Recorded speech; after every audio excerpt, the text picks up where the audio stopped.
Hey, salut tout le monde, j'espère que vous allez bien aujourd'hui, j'espère que vous êtes en forme, moi ça va très bien, on se retrouve pour une toute nouvelle vidéo aujourd'hui. Alors aujourd'hui je vais vous parler des PC portables, alors vraiment pas cher du tout, vraiment pas cher, alors pas forcément pour du jeu vidéo, surtout pour de la bureautique en général, pour aller sur les réseaux sociaux, pour aller vraiment un peu partout. Donc on va partir sur des systèmes d'exploitation comme Chrome OS, donc vraiment le plus basique, c'est le PC portable que j'ai trouvé le moins cher.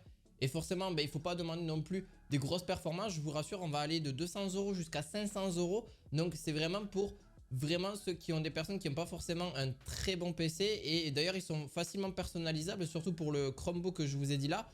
Vous pouvez monter un petit peu le processeur et la RAM, etc. Donc c'est en description. Tous les produits sont en description. Donc n'hésitez pas si vous voulez passer.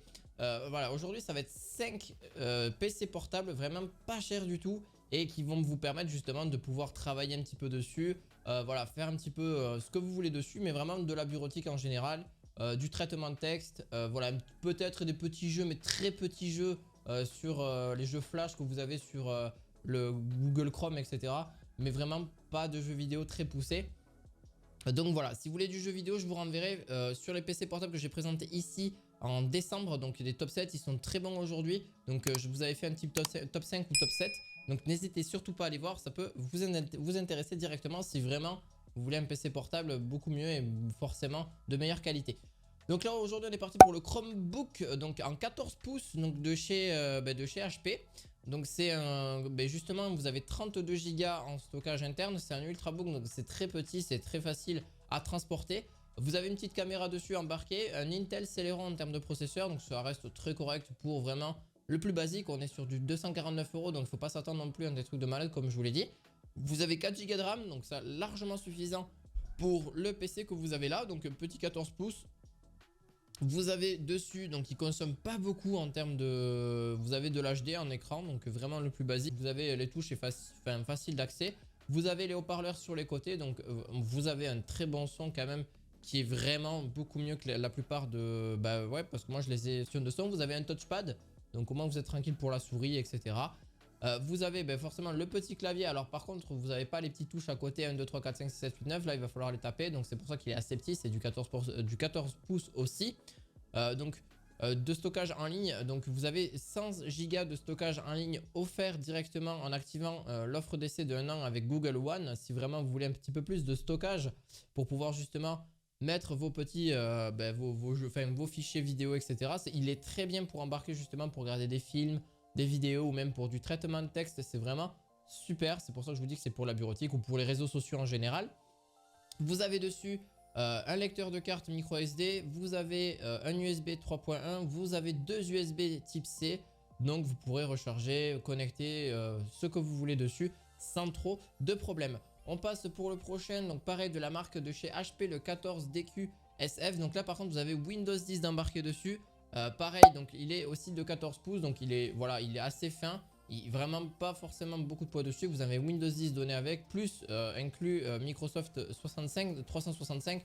Donc en gros, c'est tout ce qui est Word, Excel, etc. qui est donné avec directement pendant 1 an inclus. Donc ça, c'est quand même très bien. Vous avez 4 Go de RAM, un Intel Celeron pareil, 64 Go. Donc par rapport à l'autre, on est à 32. Là, vous êtes à 64 Go de stockage. Donc très très fin. On est sur du 269 €, 279 €. Donc c'est très correct aussi. Voilà, vous avez un bon PC pour vraiment, comme je vous l'ai dit, pour faire la bureautique. Pareil, vous avez à l'avant, donc là par exemple c'est devant, vous avez le haut-parleur, les touchpads aussi. Au niveau des connectiques, on est sur des connectiques, donc c'est un clavier AZERTY, hein, je tenais à le dire. Au niveau de l'autonomie, je n'ai pas précisé pour le précédent. Au niveau de l'autonomie, on est sur du 14 heures d'autonomie pour le précédent PC, je ne l'ai pas précisé, pardon. Et par contre, on est sur 1,46 kg, donc franchement... 1,40 kg 400, c'est vraiment très très bas. Vous êtes vraiment sur un poids là pareil, 1,4 kg aussi, le même poids que le précédent. Sauf que là-dessus, vous avez Windows 10 au lieu de Chrome OS. Et vous avez jusqu'à... Alors vraiment, ils ont été très précis. 12 heures et 15 minutes de... donc justement de batterie, enfin d'autonomie. Et il se charge à environ 50% en 45 minutes. Donc vous voyez, en 1 heure, vous avez à peu près chargé entièrement votre PC portable. Donc vous avez les connectiques dessus, donc vous avez un HDMI donné avec, donc là vous avez quand même un HDMI, vous avez 2 ports USB, vous avez un USB type C, vous avez de quoi mettre justement un port jack, donc vous pourrez écouter etc. si vraiment vous avez envie d'avoir les écouteurs, etc. si vous n'avez pas sans fil. Franchement très très sympa. Vous avez le touchpad, etc. Le basique. Franchement, très très bien. Si vraiment vous voulez aller dessus, n'hésitez surtout pas. Franchement, très très bon produit et vraiment très sympa. Et c'est des 3.1 au niveau des USB. Donc voilà, franchement très petit. Donc on va passer au troisième. Oh waouh, le top 3. Donc on passe sur du plus petit au plus grand à chaque fois au niveau des prix, comme je vous l'ai dit à chaque fois. Donc là, d'ailleurs ils sont à peu près tous équipés de Windows 10, pas Windows 11 malheureusement. Donc après il faudra peut-être faire une mise à jour si vous voulez avoir Windows 11 directement. On est sur un Ultrabook, donc là de chez Gemibook justement à 379 €, vraiment limite plus intéressant que celui de précédent parce qu'il est un petit peu plus normal. Vous avez un écran en 2K. Justement, vous avez un écran donc de 2160 par 1440, donc c'est un peu moins ce que j'ai aussi. Alors, en même temps, il est vraiment bien fini, je trouve. Vous avez le Gemibook et le Gemibook Pro, donc de différentes couleurs. Franchement, très très sympa. Vous allez voir pourquoi, parce qu'il a 8 Go de RAM. Vous avez un bon processeur de Intel Celeron qui fournit largement ce qu'il faut en 2,7 GHz. Donc c'est vraiment, là c'est très technique. Vous avez de l'USB type C. Vous avez donc une bonne dalle, très très bonne dalle au niveau pour les écrans, etc. Une très très bonne dalle. Alors par contre c'est pas une dalle, c'est une dalle justement brillante. Si je vous dis pas de bêtises, c'est une dalle brillante, donc ça veut dire que vous aurez des reflets. Donc faites attention à ça parce que c'est pas une dalle mat. Les dalles mat c'est justement pour éviter ça, mais elles sont plus chères. Donc ce qui est un peu normal. Là c'est une dalle brillante, donc vous verrez mieux les couleurs que sur une dalle mat. Donc après ça c'est mon avis comme d'habitude. 8 Go de RAM en DDR4, donc ça c'est très bien. Vous avez dessus 256 Go donc, en SSD. Donc vous avez quand même un sacré bon stockage aussi. 256 Go en SSD, c'est largement suffisant pour commencer. C'est un Ultrabook, je vous le rappelle. Donc c'est vraiment un tout petit PC. Il est très très fin. Il fait seulement 1,2 kg. Donc c'est le plus léger aujourd'hui que je vous ai présenté. Donc vraiment très très cool. Et dessus vous avez aussi, vous pouvez mettre une extension, donc un SSD en plus si vous le voulez, et une carte micro SD 228 Go maximum si vous le voulez, pour ajouter un peu plus de stockage dessus. Mais vous pouvez rajouter un SSD supplémentaire, donc vous pourrez rajouter forcément, vous pouvez aller jusqu'à 1 Tera pour voilà, rajouter un petit peu plus de stockage directement, et envisager à peu près 9 heures d'autonomie. Donc 9 heures d'autonomie vraiment full, etc. Donc vous êtes vraiment bien. Une très très bonne autonomie. Donc c'est un écran très fin, c'est le plus petit en tout cas.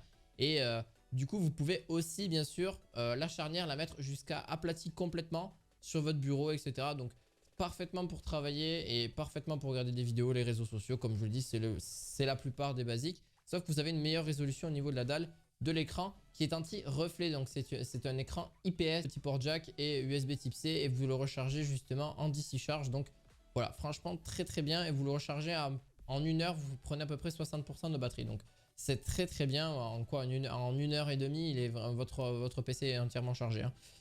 Donc là vous avez un autre PC de chez Lenovo, donc un ordinateur portable ultra slim, donc de 14 pouces. Là on est vraiment sur des petits entre 13 et 15 pouces. Donc là vous pouvez d'ailleurs le modifier, mais par contre le prix sera beaucoup plus haut. De 14 pouces vous pouvez passer jusqu'à 17 et 15 pouces. Donc voilà, vous aurez différents si vous le voulez un peu plus gros, et forcément un processeur mieux et aussi une meilleure RAM. Ça c'est à vous de voir. Ça va jusqu'à Intel Core i5, 8 Go de RAM, donc c'est quand même très correct. Là vous avez dessus par contre, pour celui-là vous avez un Intel Core i3 et une RAM de 8 Go, donc ça reste super bien, vraiment très très bien. Et vous avez un stockage de 256 Go qui est très très bien. Vous pouvez mettre un port de carte SD. Vous avez un port USB, donc ça c'est cool, 3.0 ou 3.1. Vous avez dessus donc Windows 10, comme je l'ai dit tout à l'heure. Une dalle d'écran, donc une dalle en Full HD, donc 1920 par 1080. Anti-éblouissement, donc ça c'est quand même bien aussi, ça vous évite, la plupart aussi anti-éblouissement, ça évite certains reflets, etc. Le PC démarre en à peu près 20 secondes grâce à la rapidité du SSD qui est à l'intérieur. Vous avez une petite webcam en 720p, voilà. Le classique, et au niveau de la dalle d'écran on est plutôt bien parce que l'anti-éblouissement est vraiment très très très bien. Vous avez un Intel Core i3 dessus, donc ça reste encore mieux en termes de processeur, qui est beaucoup plus puissant, et ça va vous permettre de faire des meilleures tâches dessus. Mais je vous rassure toujours, c'est pour les mêmes utilisations, voire commencer à faire quelques trucs assez sympas, mais il ne faut pas non plus exagérer sur le produit. Et vous avez du coup aussi l'USB type C, j'ai pas forcément précisé, mais dessus vous avez un port HDMI, un autre port USB, et un port jack et un port USB type C si vous le souhaitez. C'est la base aujourd'hui. Le dernier que je vais vous présenter aujourd'hui, donc aujourd'hui c'est justement c'est le HP 255. Donc dessus vous avez un bon processeur de Ryzen 5. Donc là on est vraiment sur le plus haut. C'est le dernier à 500 et quelques euros. Donc 2,1 GHz. Donc vous pouvez aller jusqu'à 4. Vraiment très bon PC pour commencer si vous voulez à la rigueur faire un petit peu de jeux vidéo. Mais c'est très rapide. Faut pas non plus lui en demander beaucoup plus que ça. D'ailleurs dessus vous avez 8 Go de RAM. Vous pouvez l'augmenter plus tard si vous voulez à 16 Go de RAM maximum. Vous avez au niveau de la taille d'écran, c'est du 1920 par 1080. Il n'y a pas d'écran tactile, c'est du Full HD au niveau de l'écran, type IPS. Donc ça c'est vraiment très technique aussi. Vous avez un port, deux ports USB donc en 3.2 dessus. Un USB type C, donc ça c'est bien. Un port HDMI, un nombre, forcément, vous avez un port Ethernet aussi dessus, donc ça c'est quand même un plus. Vous avez un port HDMI dessus, comme je l'ai dit. Et un port micro casque, voilà, le port jack. Il fait seulement, par contre, il est assez léger. Il est assez léger, 1,7 kg, donc ça reste très correct, c'est pas si lourd que ça. Pavé numérique, voilà, le tactile, enfin voilà, un tactile, le pavé numérique tactile. Le plus basique et le clavier aussi, donc que vous avez. Très bon PC, je trouve. Après, bon, chacun fait comme il veut, mais assez fin. C'est un 15 pouces, donc il est un peu plus gros. Mais voilà, au moins vous avez un bon petit PC si vraiment vous voulez faire de la bureautique, voire un petit peu plus. Mais franchement, il ne faut pas en demander non plus. Les produits seront en description directement. C'est très important si vous voulez vraiment aller les voir. Et si vraiment vous craquez sur l'un de ces PC, c'est vraiment des PC pas chers pour vraiment commencer. Voilà, commencer un petit peu tâtonner sur des PC portables. Les PC portables aujourd'hui c'est très important. Moi je trouve que c'est même limite mieux que les PC fixes. Alors oui, les PC fixes sont peut-être plus puissants sur du long terme. Mais le problème des PC portables, c'est que vous pouvez, l'avantage des PC portables, c'est que vous pouvez l'amener où vous voulez. Et vraiment, vous pouvez regarder des films, des vidéos. Vous pouvez être sur les réseaux sociaux. Vous pouvez faire vraiment la plupart de toutes les choses dessus. Vous pouvez appeler vos amis, etc. Vous pouvez discuter sans problème. Donc vraiment, vous pouvez faire des choses basiques. C'est pour ça que ça pourrait être vraiment pour toi, pour si tu es étudiant ou si vraiment tu as besoin d'un petit PC pour pouvoir voyager, etc. Pas très encombrant. C'est vraiment le meilleur. Donc n'hésitez pas. En description et on se retrouve à la fois prochaine pour de nouvelles vidéos.